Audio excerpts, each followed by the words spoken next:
اردو زبان کی پہلی کتاب کا 8واں سبق۔ اس سبق کے اندر 9 الفاظ نئے آئے ہیں۔ زمانہ، خزانہ، ہمیشہ، سفارش۔ سفارش کسے کہتے ہیں؟ کسی کے حق میں بھلی بات کہنا۔ پرورش، سرکار، دربار۔ دربار کہتے ہیں کچہری کو۔ نزدیک، باریک، رومال، تالاب، بانات۔ بانات کہتے ہیں ایک قسم کا گرم اونی کپڑا۔ بادام، رنگین، قالین۔ قالین کہتے ہیں غالیچے کو۔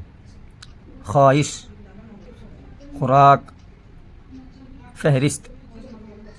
بالشت، پالکی۔ پالکی کہتے ہیں ڈولی کو۔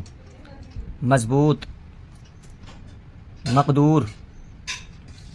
مضمون کہتے ہیں معنی، بیان، بات کو۔ معمول، محصول۔ محصول کہتے ہیں ٹیکس کو۔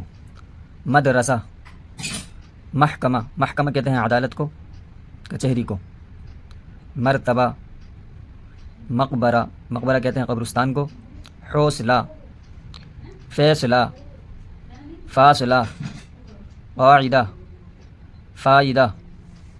ترجمہ، سرکار کا خزانہ، ہمیشہ کا معمول، فائدے کی خواہش، مدرسے کے نزدیک۔ زمانہ ہمیشہ سے ایک سا نہیں رہتا ہے، مدرسے کے نزدیک تھوڑے فاصلے پر تالاب ہے۔ سرکار کے خزانے میں ملک کا محصول جمع ہوتا ہے، اس کو پالکی میں سوار ہونے کا مقدور نہیں ہے۔